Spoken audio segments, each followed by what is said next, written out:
Assalamualaikum. Welcome to the HTML class.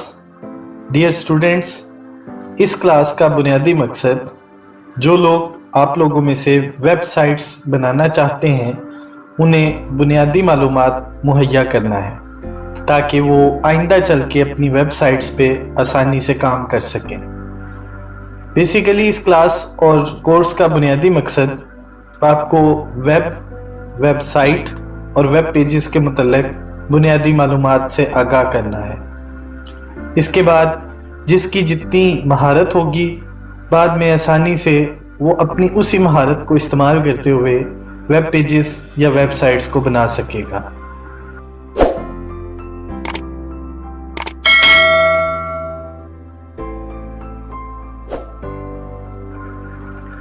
याद रहे, ये वेब पेजेस जो हम इस दौरान बनाया करेंगे ये सिर्फ और सिर्फ आपकी प्रैक्टिस और आप लोगों की बेहतर महारत हासिल करने के लिए एक वर्किंग ग्राउंड होगी.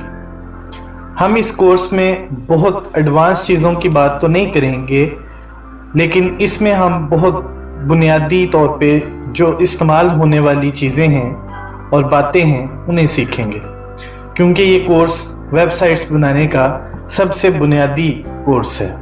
जैसे आप लोग आज मुश्किल अल्फाज पढ़ते हैं तो उसके लिए आप लोगों ने बचपन में अल्फ़ाबेट्स जो बुनियादी तौर पे इंग्लिश को समझने के लिए सबसे ज़रूरी टूल के तौर पे कंसीडर हुआ करते थे, आपने उनको पढ़ा था. सेम इसी तरह जब आप लोगों ने बहुत अच्छी वेबसाइट्स को बनाना है तो उस मकसद के लिए आपको इस कोर्स को लाजमी तौर पे रिव्यू करना है. अब हम बात करते हैं कि हमें वेब पेजेस बनाने के लिए क्या क्या चीज़ें दस्तयाब हैं, क्या क्या चीज़ें हमें हासिल करनी हैं और किन चीज़ों का इल्म होना ये आपके लिए वेब पेजेस को बनाने के लिए ज़रूरी है.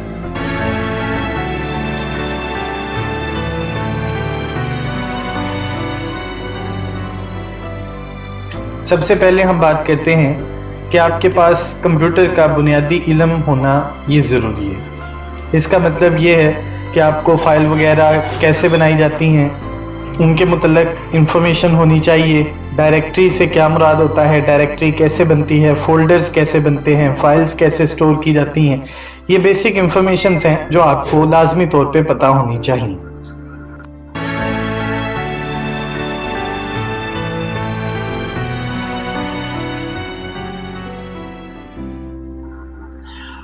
आपके पास टेक्स्ट एडिटर होना चाहिए. अब हम बात करते हैं कि टेक्स्ट एडिटर क्या होता है. जैसे आपके पास एक विंडोज़ ऑपरेटिंग सिस्टम है, जैसे विंडोज़ XP है, विंडोज़ विस्टा, विंडोज़ 7, 8, 8.1 या 10 हो सकती है. तो इसमें नोटपैड या नोटपैड प्लस प्लस ये एक यूटिलिटी प्रोग्राम है जो आमतौर पे हर एक कंप्यूटर में मौजूद होता है. तो ये आपको प्रोग्राम लाजमी तौर पे अपने कंप्यूटर के अंदर सर्च करना है. सर्च करने के लिए इसका प्रोसीजर क्या है वो मैं आपको स्क्रीन के ऊपर दिखा रहा हूँ. आप उस प्रोसीजर को फॉलो करेंगे तो आप नोटपैड की फाइल को एक्सेस कर सकते हैं. क्योंकि HTML का जो कोड है वो आमतौर पे नोटपैड या नोटपैड प्लस प्लस में ही लिखना होता है.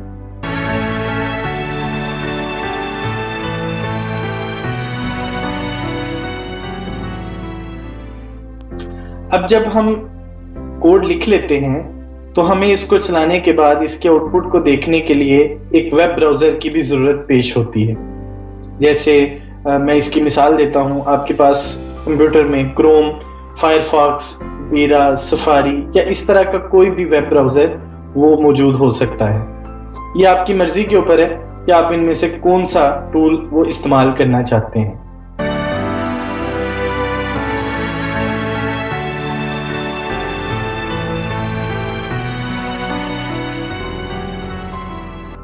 अब हम आते हैं अपने कोर्स की उन बुनियादी बातों पे जिनकी वजह से हम इस कोर्स में बेहतर तरीके से चीज़ों को सीख भी सकेंगे और ये चीज़ें हमें बहुत सी चीज़ों को सीखने के लिए मुआवन साबित होंगी.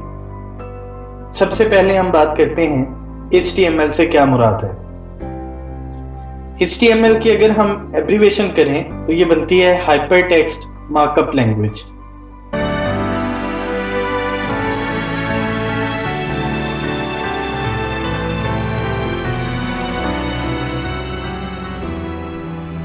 अब हम मुख्तलिफ अल्फाज जो यहाँ पे लिखे हैं उन अल्फाज की वजाहत करेंगे। सबसे पहले हम बात करते हैं लैंग्वेज की। लैंग्वेज का मतलब ये है कि जब मुझे किसी से बात करनी है तो इसके साथ कुछ ऐसे रूल्स सेट करने हैं, उसके साथ ऐसे रूल्स बनाने हैं जिनकी वजह से मैं अपनी बात उसे समझा सकूं और वो अपनी बात मुझे समझा सके। इसमें हमेशा याद रखिएगा जो रूल्स होते हैं वो दो तरफा होते हैं और दोनों अतराफ में उन रूल्स को समझने की अहलियत भी होनी चाहिए। बाय डिफ़ॉल्ट हमारे पास किसी भी लैंग्वेज में दो तरह के रूल्स होते हैं। एक को हम कहते हैं सिंटैक्स रूल्स और दूसरे को हम कहते हैं सिमेंटिक रूल्स।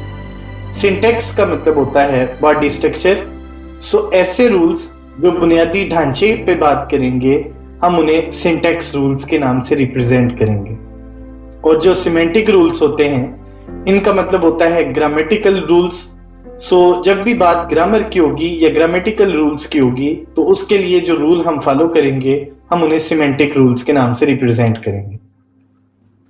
जैसे मैं उर्दू बोल रहा हूं और आप उर्दू समझ रहे हैं, ये हमारे दरमियान एक ऐसा मीडियम मौजूद है, ये एक ऐसा प्लेटफॉर्म है, ऐसे रूल्स की कलेक्शन है जिसकी वजह से हम आपस में बातचीत कर भी रहे हैं और समझ भी रहे हैं। अब यहाँ हम एक कंप्यूटर से चूंकि अपनी बातचीत के जरिए से वेब पेज बनाना चाहते हैं तो हमें HTML और इसके रूल्स को फॉलो करना पड़ेगा। अगर हम इन रूल्स को फॉलो नहीं करते तो हम किसी सूरत में भी वेब बेस्ड एप्लीकेशंस को जनरेट नहीं कर सकते।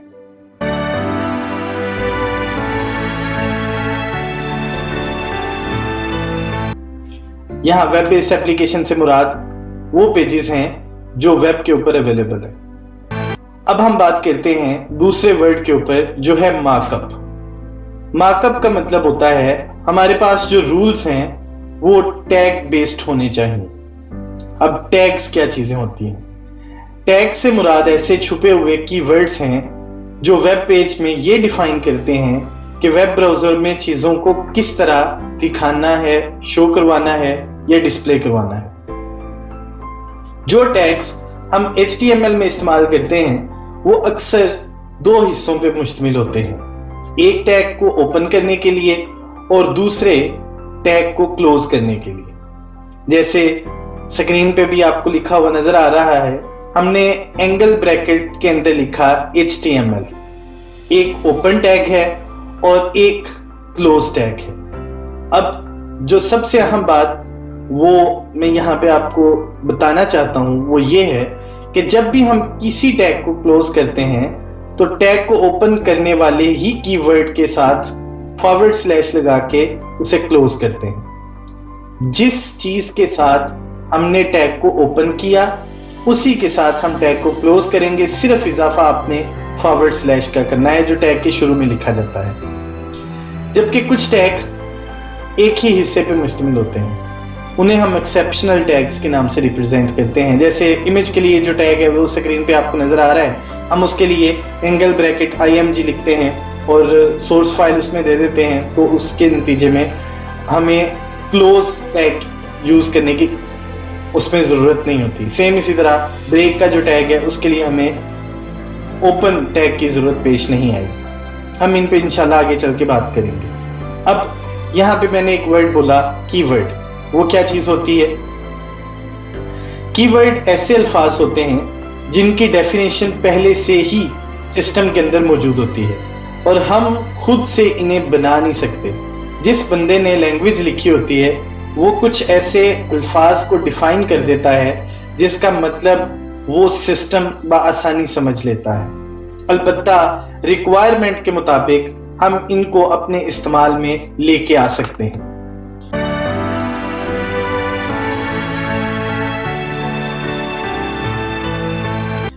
कीवर्ड को अगर एंगल ब्रैकेट में लिख दिया जाए तो आमतौर पे ये टैग बन जाता है। अब हम सबसे पहला हिस्सा जो हाइपरटेक्स्ट है उसके ऊपर बात करते हैं। जब आप एक वेब पेज बनाना चाहें तो उस तक रसाई हासिल करने के लिए आपको हाइपरटेक्स्ट की जरूरत पेश आती है। अब हाइपरटेक्स्ट क्या चीज होती है? आमतौर पे एक टेक्स्ट को एक लिंक की फॉर्म में कन्वर्ट कर दिया जाए जो किसी एक फाइल, एक वेब पेज या किसी दूसरे सिस्टम तक आपकी रसाई बनाता है, तो हम उसे एक लिंक के नाम से रिप्रेजेंट करते हैं और वो लिंक जिस टेक्स्ट के ऊपर मुश्तमिल होता है हम उसे हाइपर टेक्स्ट कहते हैं। आसान अल्फाज में सिंपली ये एक ऐसा टेक्स्ट है जो आपकी वेबसाइट या वेब पेज तक किसी को ले जाए या आपको उस तक पहुंचने में मुआवनत दे, और अगर ये आपको किसी और वेब पेज पे लेके जाए तो हम सिंपली इसे हाइपर लिंक या हाइपर टेक्स्ट लिंक के नाम से भी रिप्रेजेंट करते हैं। इन्हीं हाइपर लिंक्स को हम अगर लॉजिकली आपस में कंबाइन कर दें, जोड़ दें, तो हमारी वेबसाइट बन जाएगी। यानी जितने आपने इस कोर्स में वेब पेजेस बनाने हैं खुद प्रैक्टिस के तौर पे, आप उन पेजेस को अगर आपस में लिंक कर देते हैं तो आपके पास एक वेबसाइट बन जाएगी, और ये हम इंशाल्लाह करेंगे। अब मैं थोड़ी सी बात करता हूं कि किस शख्स ने इसको डेवलप किया था, इसको इन्वेंट किया था और आज तक ये कैसे इस्तेमाल होती है। हम सबसे पहले बात करते हैं इसके इन्वेंटर की। तो इसको टिम बर्नर्स-ली ने 91 के अंदर इन्वेंट किया था।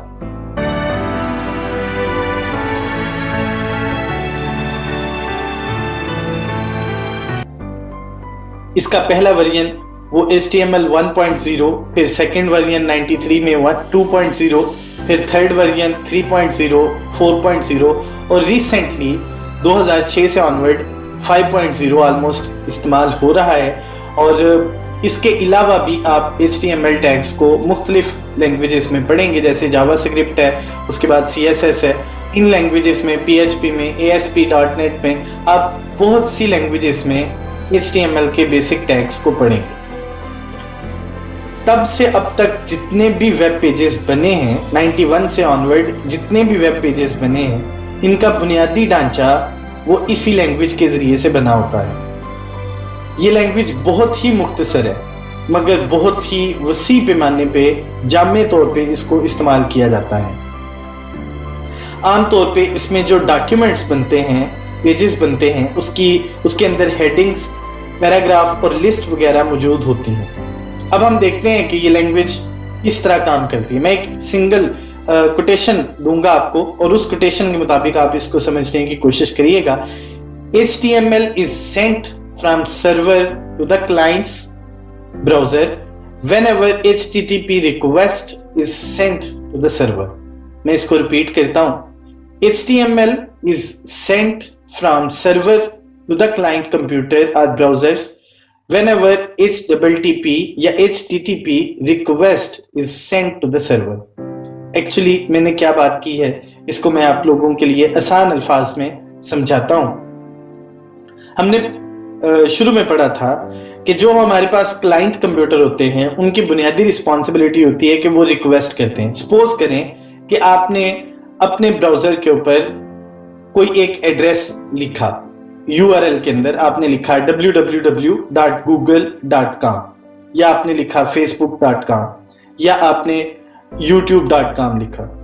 तो आपने रिक्वेस्ट जनरेट की और जो रेलिवेंट सर्वर है वो HTTP प्रोटोकॉल को इस्तेमाल करते हुए वो इंफॉर्मेशन जो उस पेज के ऊपर मौजूद है उस इंफॉर्मेशन को HTML कोड के अंदर कन्वर्ट करके वो आपके ब्राउजर को देगा और आपका ब्राउजर उसे आपकी स्क्रीन के ऊपर डिस्प्ले कर देगा। ये है इस लाइन का मतलब कि हाउ HTML वर्क्स। HTML काम इसी फिनोमिना के तहत वो किया करती है। ये बहुत आसान फहम लैंग्वेज है और आप बहुत आसानी से इंशाल्लाह इसे सीख भी लेंगे। आपके ब्राउजर में सर्वर की तरफ से आने वाले रिस्पॉन्ड को कंपोज करके दिखाने की अहलियत वो एक वेब ब्राउजर के अंदर मौजूद होती है। वो सर्वर से आने वाले हर डेटा को पढ़ता है और आपको इंफॉर्मेशन बना बना के देता है। टैग्स आमतौर पे हमेशा याद रखिएगा वो नजर नहीं आते होते, लेकिन बिहाइंड द स्क्रीन टैग्स वो काम कर रहे होते हैं और टैग्स ही के नतीजे में जो इंफॉर्मेशन होती है वो हमें स्क्रीन के ऊपर डिस्प्ले होती है। मैं एक एग्जांपल यहाँ पे आप लोगों के सामने लिखने जा रहा हूँ आप इस एग्जाम्पल को देखिएगा और समझने की कोशिश करिएगा। इस एग्जाम्पल के ऊपर डिस्कशन वो इंशाल्लाह हम अगले लेक्चर के ऊपर करेंगे। कुछ टैग्स इसमें मैंने मेंशन किए हुए हैं, इन टैग्स की फर्दर इलेबोरेशन भी आइंदा जो लेक्चर है उसमें हम करेंगे।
बात होगी इंशाल्लाह अगले लेक्चर में। अपना ख्याल रखिएगा। अल्लाह हाफिज।